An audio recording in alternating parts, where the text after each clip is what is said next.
did last time, let's give a hand to the candidates for being here tonight, tackling these issues, giving their time. They withstand the scrutiny up here. We appreciate that.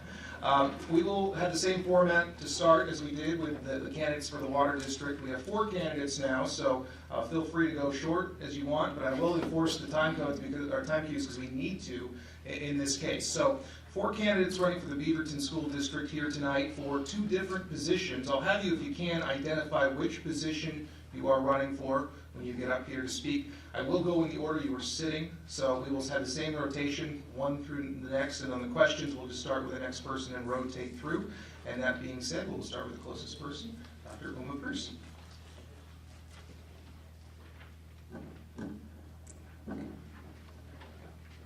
I'll bring this way down.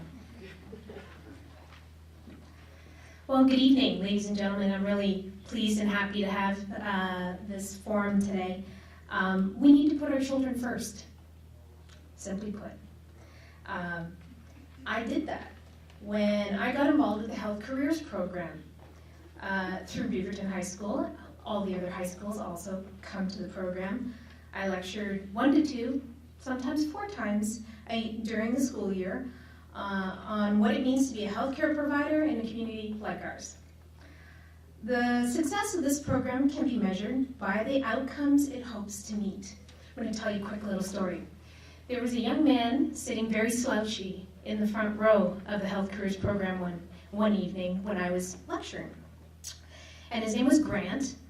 And Grant was inspired by what I had to say about being a healthcare provider.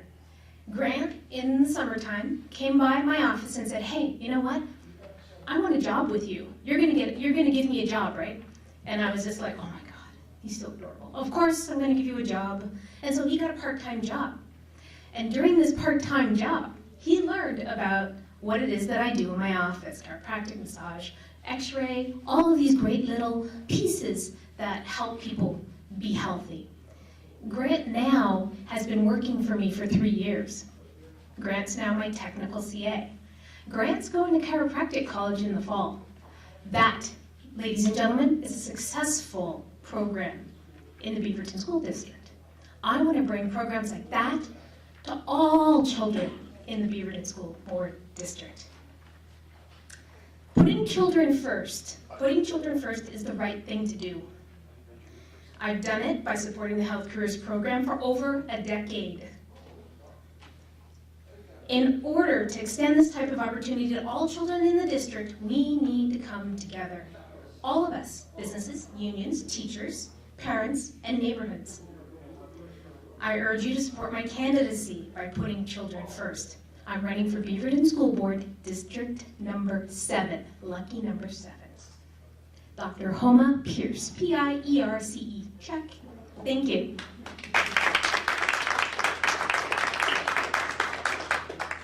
And next up, we'll hear from Michael Richter.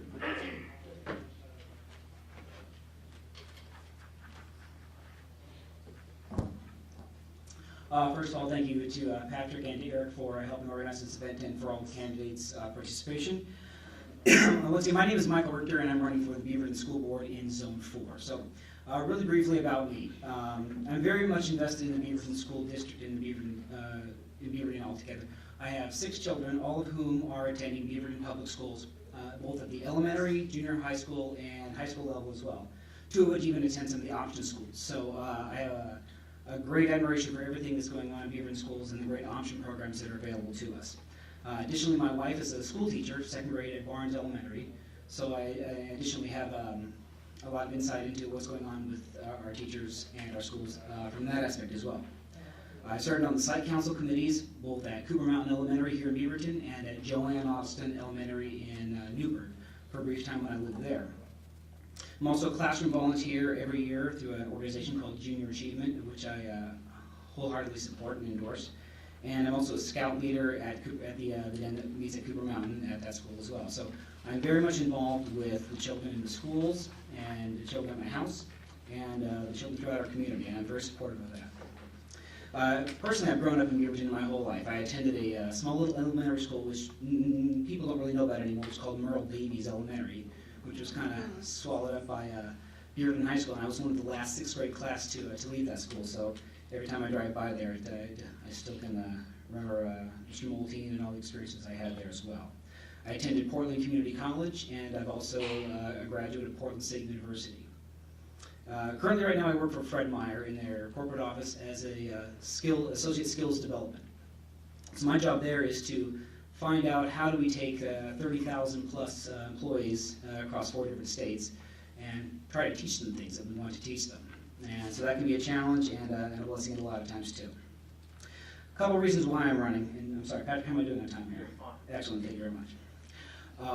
One of the key jobs I think is going to be coming up with the school board is that we are going to need to partner with the state legislature and also other school boards throughout the state to find a long-term approach to school funding issues. I mean, that's nothing new to anything, that's not earth-shattering news to anyone, but long-term solutions for funding is mission critical. And the first thing that we need to do, once we can find the solutions, is reduce classroom size, particularly at the elementary school level. Classroom size reduction anywhere is adequate and worthy, but I especially would like to see that done at the elementary school level. I would also like to work with those, specifically with other school boards across the state, so that find a way, if there is one, so that all school boards can speak with one voice to the legislature. I know all school boards, whether they're small ones or big ones like the Beaverton School Board is, all have different concerns, all have different needs, but if we can find 1, 2, or 3 common things that we can all agree upon and present those issues to the state, I think that speaks much more powerfully than having individual voices speaking alone. So in addition to smaller classroom sizes, what I would like to see when it becomes possible through funding is an increase in physical education and a restoration of cuts that occurred to music and the arts. I think we all know the value behind all of those, and so I would like to work diligently to make those happen. Lastly, the other priority that I would have as a member of the school board is to foster the notion to all of our students to the field of critical thinking. I think it's very, very important in this day and age when our children are bombarded with information from all aspects, is they need to learn how to be not just good consumers of goods and services, but good consumers of information. And this is something that they're going to need for all of their lives. We never stop learning. Once they get out of high school and they graduate, whether they go to college, whether they become parents, whether they enter the workforce, or just in life in general, they need to know how to learn and how to think and how to act on that information. And those will be my priorities as a school board member by listening and following those priorities. So, and again, Michael Richter in Zone 4. Thank you.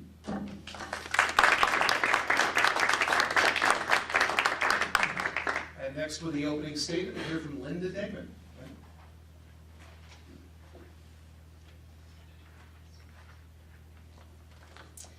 Thank you, everyone, for coming out tonight and inviting us here to speak with you. And thank you to the commissioners from the Tualatin Valley Water District for making sure that we have clean and safe water for all of us and our children.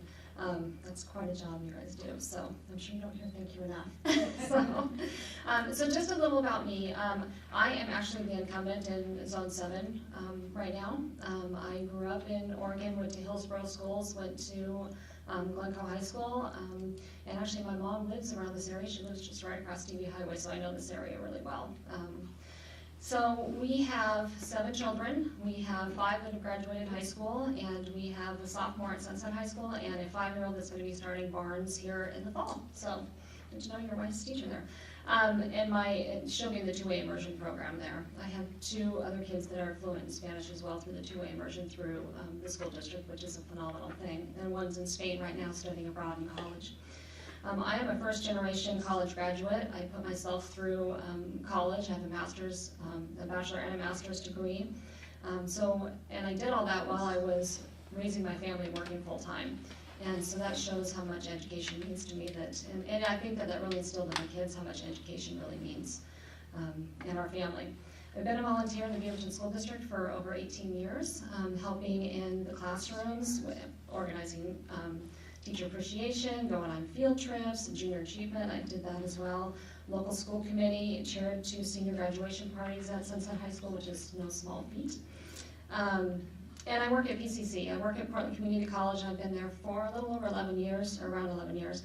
I have that connection with higher ed. I work on the actual facility side. I'm the director of the bond program for the college district. So as the school district moves forward, we will be building other schools. So that's another connection that the school board currently is really appreciative of my assistance on those areas as far as bond and property purchases and things like that, because that's a knowledge base that nobody else in the board currently has. So why am I here? Why do I do this?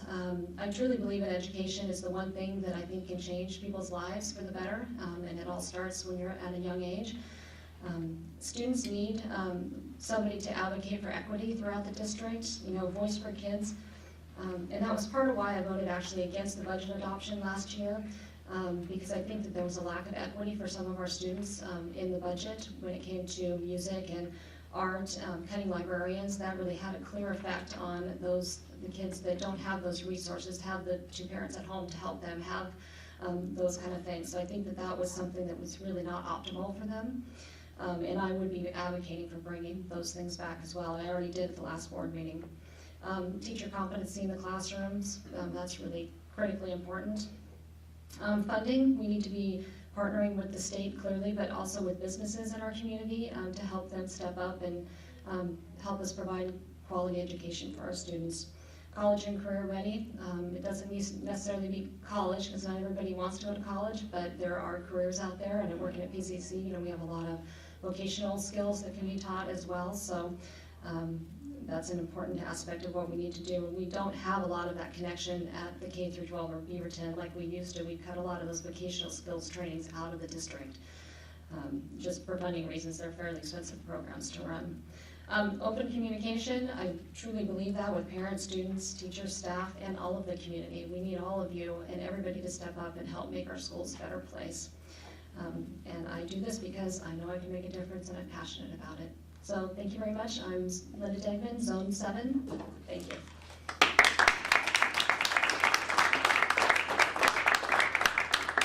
All right.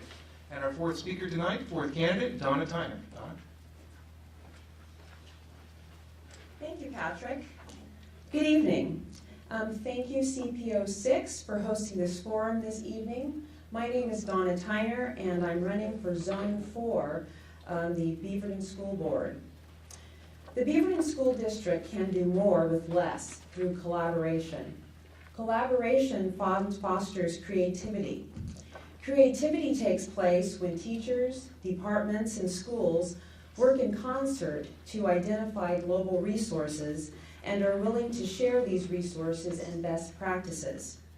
Communication is the glue that binds them together.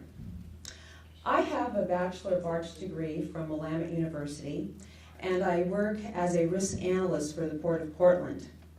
I'm a proud mother of 2 boys who attended Beaverton schools.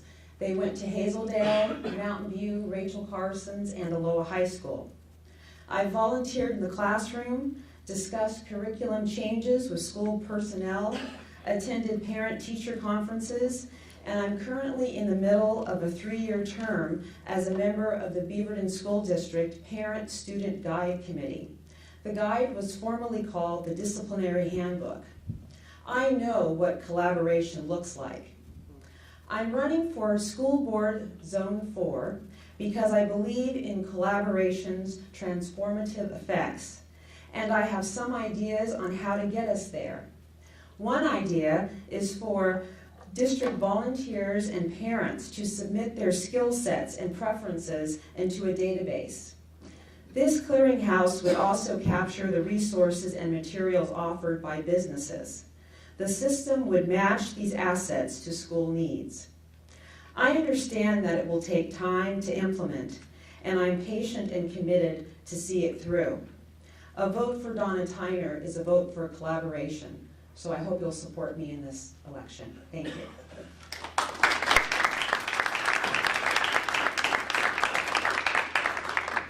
Thank you. Now we'll move on to the questions. As we did before, I won't rush up each time between candidates. We'll have you go in turn.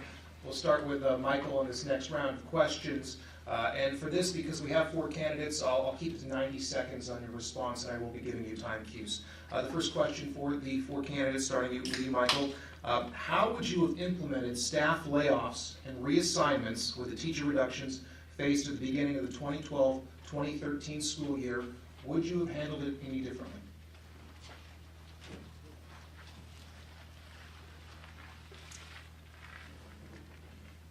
concerning the layoffs and the cuts that had to go next year, I don't have a lot of animosity towards what happened, because I do understand that this was something that had not really ever happened in Beaverton school districts before. It was something that I know the school district has worked very hard to have to avoid such a thing. So when it occurred, they really didn't have something they could look back upon and say, well, here's what we've done before, and that's actually a good thing. That said, when it was all said and done, there were a lot of things that ended up being the final product that a lot of the parents and the teachers and the principals and the entire school district weren't comfortable with. I think there were examples that we could hold up of a sign language teacher who ended up teaching band, and a lot of other teachers who really weren't in the right place. So the first thing that I would have done differently is, and again, hindsight is 20/20, but is to start earlier. That whole process I would like to think could have started a lot earlier to get that process going earlier. Once the district had all those pieces in place where they wanted to put them, because I know that it was a matter of getting the people with the proper endorsements in certain places, so there was that consideration as well. But once they had all those pieces in place, then turn it over to the principals to say, okay, here's what we have in place, what can you do to make this better, or do you have any ideas and suggestions of where we can move personnel? There were examples of people who did want to move other places, shift some assets around, some teachers who would be perfect fits in other places, but that wasn't an opportunity that was afforded to a lot of those principals and those teachers, and so I think that we could have done more at the end of the day once the board had their final decisions made. So. Full applause between candidates, please. So no one was in favor of the outcome or the layoffs of the transfer this year. I mean, how could we be? You know, there were a lot of tough choices to make. The processes are guided by, you know, one thing we need to keep in mind are by statute and contract. And not that people want to hide behind that, but there are rules and laws that we have to follow as a school district and as a board.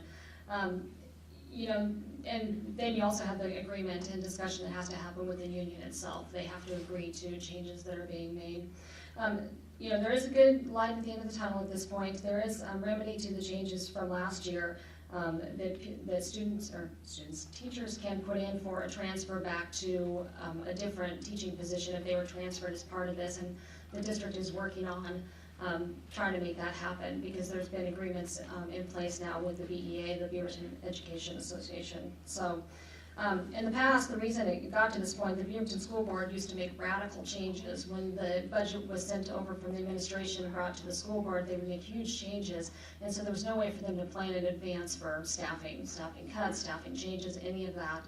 And that's changed, and that is changing, and we also have, because that's not a good way, and the board should not really be at that level that they're doing line item changes in a budget. They really should stay at a little bit higher level than that, and let the superintendent, who's supposed to be guiding the school district, you know, work with this administration to make the right choices, and then bring it to the board with options and opportunities for input on that from a more strategic perspective versus a line perspective. So. Things are getting better. They have new processes set up in place this year, and so we are starting a lot earlier. We've already started that, and the administration is coming to the board with options of different budgets so that we can review those and not be in the same predicament we were last year. Thanks.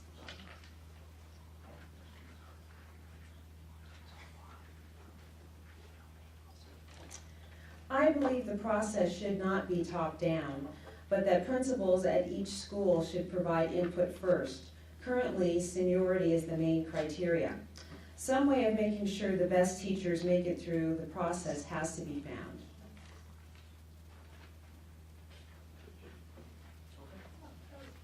You said short, so that was a quick answer. Then I can have longer, come on.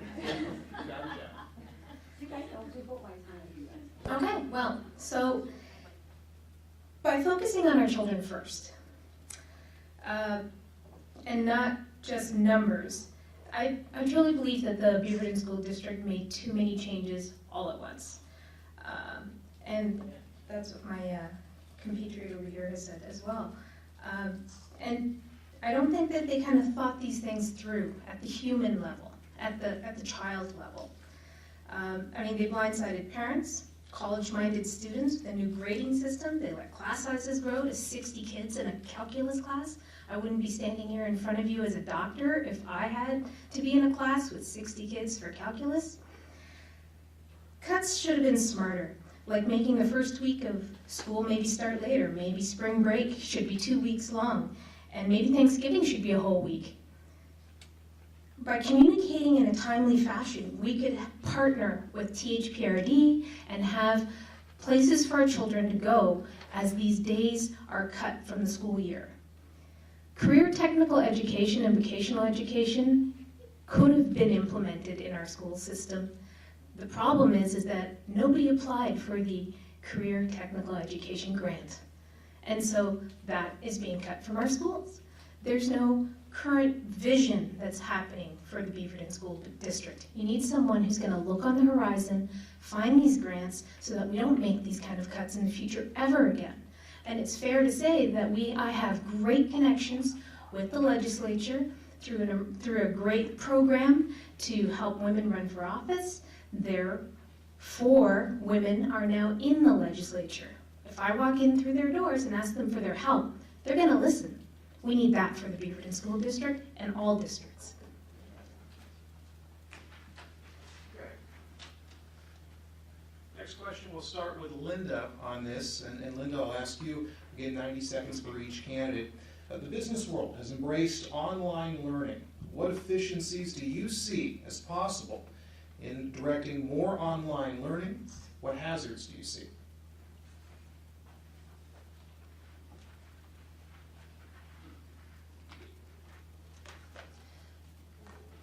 So online learning is a great thing, and it's a beneficial part of the learning process, part of anybody's learning process. And we all know, our kids are much better at that stuff than we are. So I just know that my son, when he was little, he could play video games without even reading and could figure this stuff out. So he's way ahead of me. There is a pilot project going on in the district, which is really great. I think that's fantastic. It's a guided process. Online learning can be a really difficult thing from someone who's taken online classes when I was going through college. And you have to be disciplined. You have to be able to self-pace yourself. You have to be able to keep up with the work, because just because you're learning online doesn't mean you don't have to spend that same amount of time online as you would in the classroom, and so it's the same. And I think people don't really realize that. But I think it could be beneficial. I think the difficult part is the technology pieces. We have we have kids in this district that don't have computers at home. They don't have access to that. So how do you deal with that? We would have to spend quite a bit of money upgrading our technology throughout all of our schools to be able to make that happen. And that's a difficult thing, because we've chosen to not put money into that so that we can keep it in the classroom and try and keep the classroom sizes as small as possible. So where we would need to go with that is more partnerships with business and community to raise funds to be able to implement some of these things. But I think it could be a real benefit to education and get kids more prepared if they decide to go into college as well, because they're going to have those options in college when they get there. Thank you.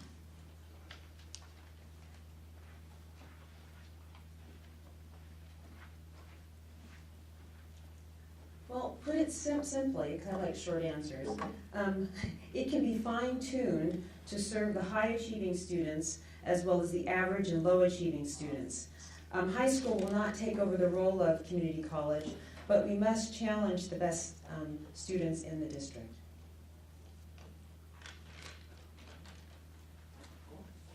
The wrong answer.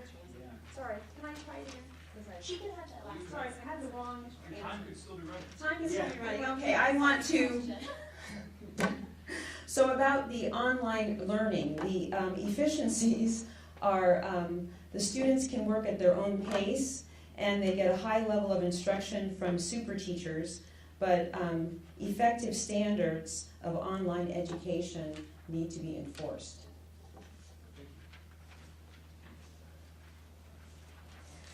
Well, mine will be a short answer too. In terms of technology, technology has its pluses, has its negatives. I agree with Linda in that there's a whole lot of self-driven aspects to technology. When you're sitting in front of a computer, it's way too easy to surf on Facebook, for instance. But partnerships with business, but what kind of partnerships with business? The kind of partnerships where businesses can donate computers. The kind of partnerships with libraries. Students who don't have access to computers in their home can go to a library, and libraries have librarians. We don't have librarians anymore. So now we can use those librarians in the libraries for technical education support. So looking beyond the confines of the schools themselves, making the right kind of partnerships in the community with parents who are technologically savvy, that's the key to bringing technology back in the schools and using it effectively.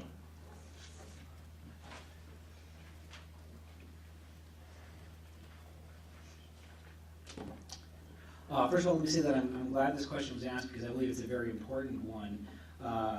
Both professionally and academically in my life, I've had a lot of experience with online education, both in trying to push out online education for employees to learn skills or to get information, and then also as a student.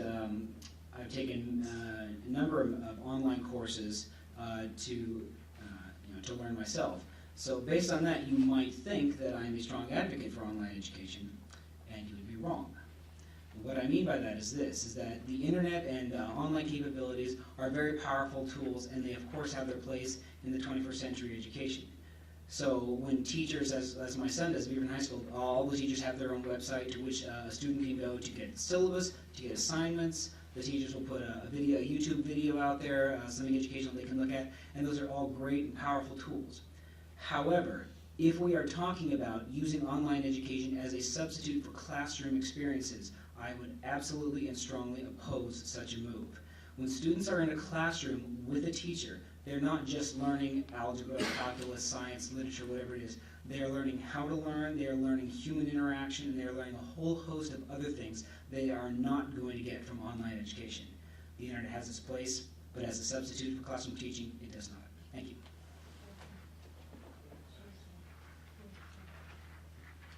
Looking at the clock, it appears we have time for one more round of questions, and I want to give each candidate a chance to come back and give one final summation of why they're running and what they hope to accomplish. So with this last round of questions, we will start, I believe, with Donna. You will lead us off.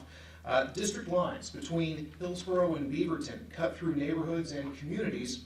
What position do you take on boundary changes or on the current boundary?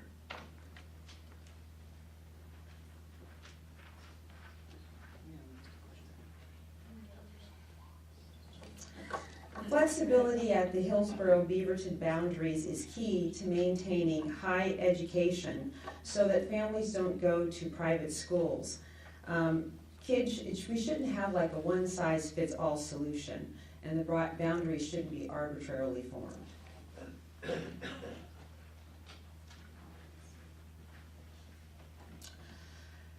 So currently there is a dispute between the Hillsborough District and the Beaverton District regarding a high school down in 6B. I met with the owner of that property and sat with him and discussed the nature of why it was that he wanted to move the boundary to incorporate that property into the Beaverton School District versus the Hillsborough School District. His answer was that the children that live right along that line, literally 6 inches from that line, have to travel close to 13 miles by bus in order to go to high school. Thinking about that, I think that perhaps we need to look at that situation in a more collaborative light. Perhaps if students have the option to go to either school district, we shouldn't be fighting over students. It should be children first.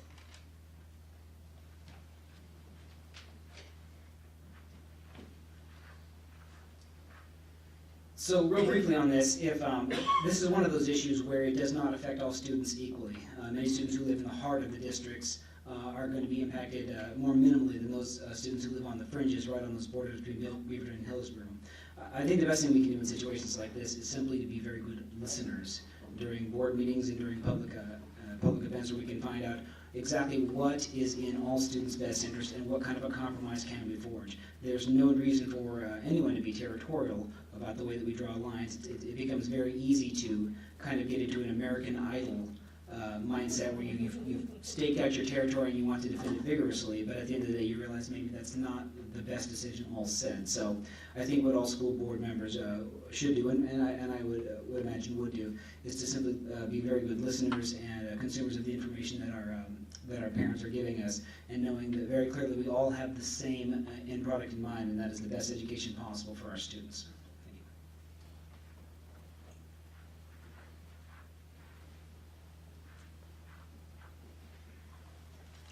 So I agree with a lot of what Michael said. I think that, you know, as a school board member, that is your job, is to you look at the district as a whole, look at all your students as a whole, and figure out what is best for them as a whole. It can't just be about a small section of students.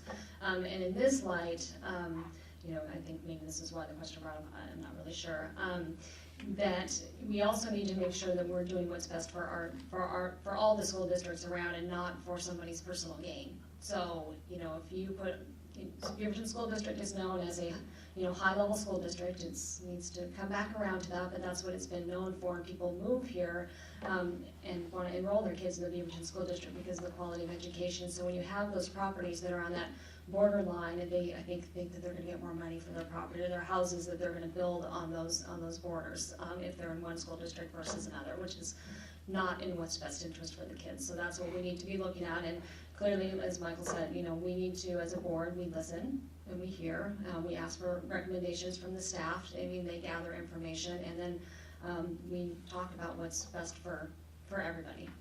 And that includes both districts. It's not just about us as well. It's for all students. All right.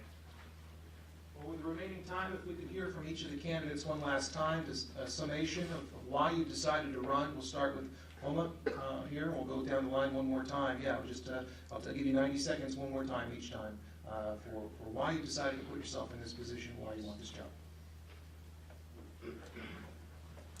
Ladies and gentlemen, I've been a part of the Beaverton School District for 13 years. I would never have had the opportunities that I've had in my life if I wasn't exposed to languages early on.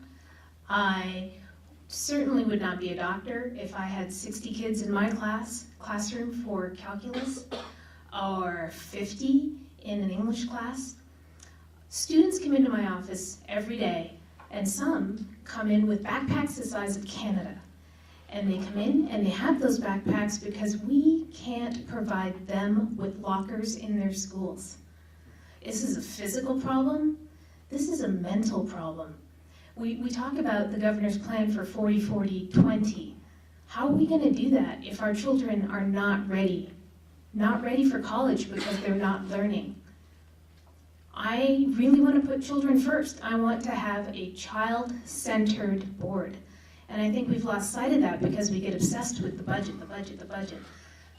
The legislature is a place where we can make inroads. We've already done it, and it sickens me that we have to lobby the legislature for education. That should be a given. So the Beaverton community deserves a board that listens, deserves a board that adapts to their needs, and deserves a board member like myself who will work tirelessly for all children in the district, including my own.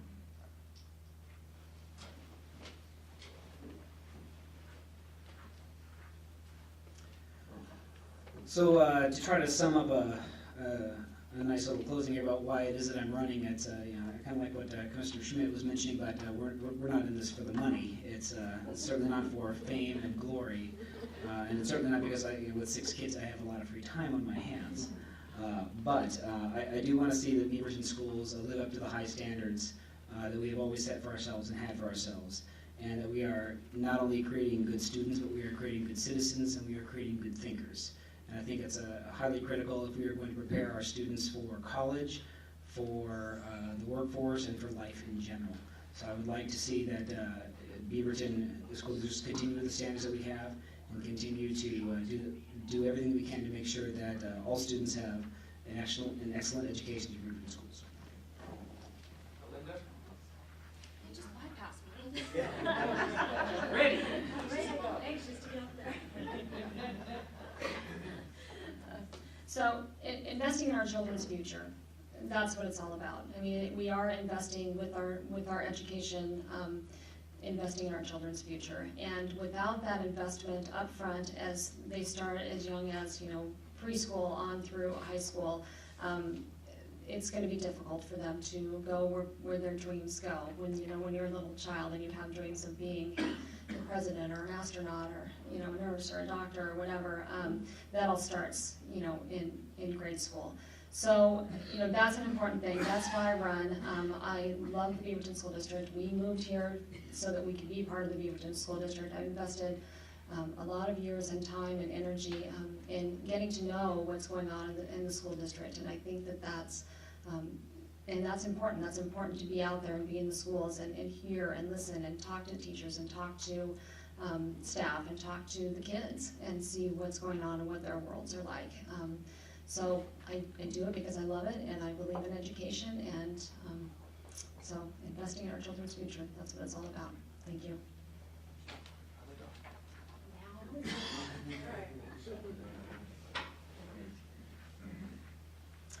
I'm running because one thing is certain: we will not have sufficient funding for education. That's a given.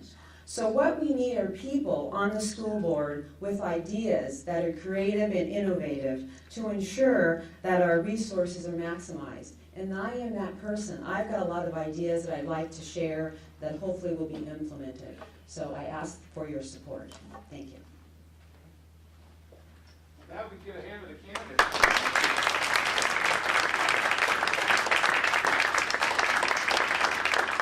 Take a point of privilege in just saying again, thank you to the candidates who come up tonight and given up their time and thought through these issues. They really sacrificed their own lives, and it's for the community's good, and it is testament to you for doing that. So thank you very much. I think everybody appreciates that, and we should thank you for being here too, for taking the time to be here and listen and think these things through. You were giving of your time being here, so that's wonderful. And with that, we are done, I believe, and I'll turn it back over to Eric.